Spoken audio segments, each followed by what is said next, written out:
सच को चाहे जितना छिपा लिया जाए, एक दिन सबूत खुद बोलने लगते हैं। राज ज्यादा दिनों तक राज नहीं रहते। सोचिए, अगर कोई अपने पुराने मोबाइल बदल दे, चैट्स डिलीट कर दे और ये यकीन कर ले कि अब उसके खिलाफ कोई सबूत नहीं बचा, लेकिन एक दिन वही डिलीट हुई चैट्स वापस सामने आ जाएं और उन्हीं चैट्स से करोड़ों रुपए की कथित चोरी, पैसों के बंटवारे और पूरे नेटवर्क के सुराग मिलने लगे, तो क्या होगा? कुछ ऐसा ही दावा अब अयोध्या के राम मंदिर चढ़ावा चोरी मामले में किया जा रहा है। इस केस में पुलिस के हाथ ऐसे डिजिटल सबूत लगे हैं जिन्होंने जांच को एक नया मोड़ दे दिया है। बताया जा रहा है कि पुलिस ने आरोपियों के मोबाइल से डिलीट किया गया डेटा रिकवर कर लिया है। सिर्फ हाल की नहीं, बल्कि करीब 1 साल पुरानी चैट्स भी सामने आई हैं। जांच एजेंसियों का दावा है कि इन्हीं चैट्स से 2 करोड़ रुपए से ज्यादा की कथित चोरी के सुराग मिले हैं। इतना ही नहीं, पैसों के बंटवारे को लेकर हुए कथित विवाद का भी जिक्र सामने आया है। अब सवाल उठता है, क्या यह सिर्फ चोरी का मामला है या फिर इसके पीछे एक पूरा नेटवर्क काम कर रहा था?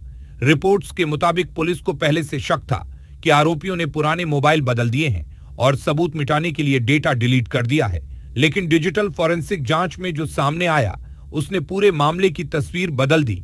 डिलीट की गई चैट्स फिर से रिकवर हो गईं और अब उन्हीं चैट्स की एक एक लाइन को बैंक ट्रांजैक्शन, कॉल डिटेल और दूसरे डिजिटल रिकॉर्ड से मिलाया जा रहा है।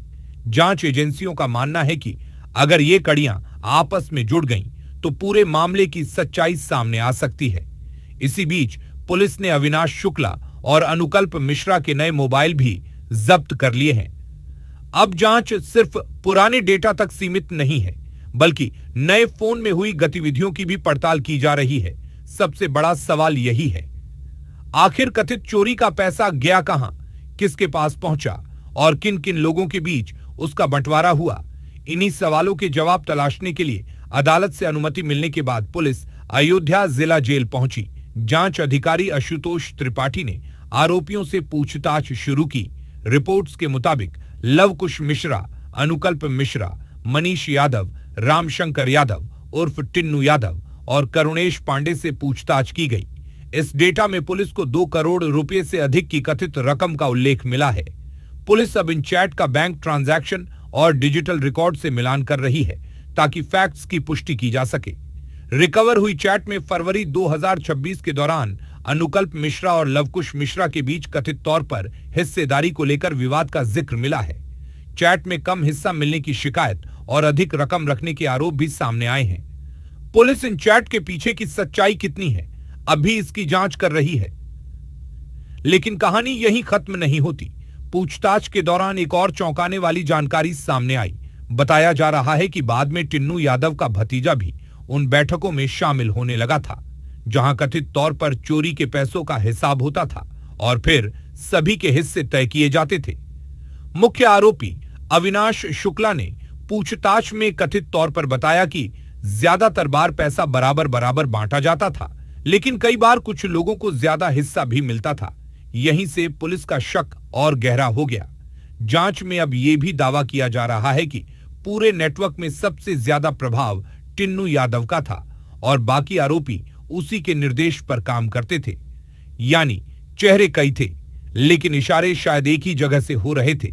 रिमांड के दौरान पुलिस अविनाश शुक्ला को कई जगह लेकर गई।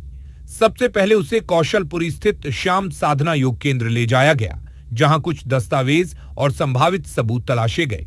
इसके बाद पुलिस उसे उस सुनसान जगह पर लेकर पहुंची जहां कथित तौर पर चोरी के बाद सभी आरोपी मिला करते थे। अब पुलिस ये समझने की कोशिश कर रही है कि आरोपी वहां कैसे पहुंचते थे, कितनी देर रुकते थे और सबसे अहम 2 करोड़ रुपए से ज्यादा की कथित रकम का बंटवारा आखिर किस तरीके से किया जाता था। जैसे जैसे जांच आगे बढ़ रही है, वैसे वैसे नए सवाल भी सामने आ रहे हैं। उधर इस मामले में विश्व हिंदू परिषद यानी वीएचपी भी खुलकर सामने आ गई है। वीएचपी का कहना है कि अगर कुछ नेताओं ने इस मामले में गंभीर आरोप लगाए हैं तो निष्पक्ष जांच के तहत उनसे भी पूछताछ की जानी चाहिए। यानी अब मामला सिर्फ कथित चोरी तक सीमित नहीं रह गया है।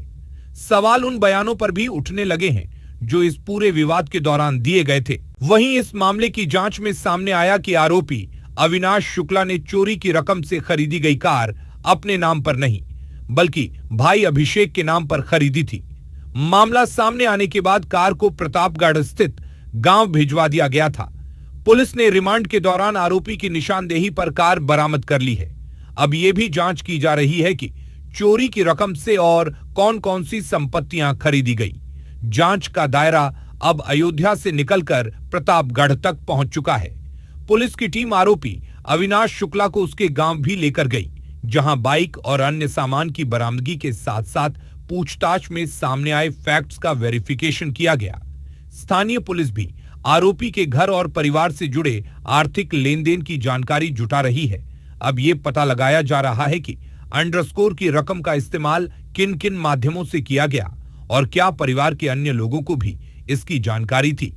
इधर पुलिस अब इस मामले के बाकी 5 आरोपियों से भी पूछताछ की तैयारी में है। कोर्ट से अनुमति मिलने के बाद जांच अधिकारी जेल जाकर अनुकल्प मिश्रा, लवकुश मिश्रा, रमाशंकर यादव उर्फ टिन्नू, करुणेश पांडे और मनीष यादव से पूछताछ करने वाले हैं। लास्ट एंकर, अब इस मामले में सबकी निगाहें जांच एजेंसियों पर टिकी हैं। क्या डिलीट हुई चैट्स इस पूरे मामले का सबसे बड़ा सबूत बनेंगी? क्या 2 करोड़ रुपए से ज्यादा की कथित रकम का पूरा हिसाब सामने आएगा, या फिर इस केस में अभी सबसे बड़ा खुलासा होना बाकी है? इन सवालों के जवाब आने वाले दिनों की जांच तय करेगी। आप इस पूरे मामले को लेकर क्या सोचते हैं? अपनी राय हमें कमेंट सेक्शन में जरूर बताएं। साथ ही और भी अपडेट्स के लिए जुड़े रहें।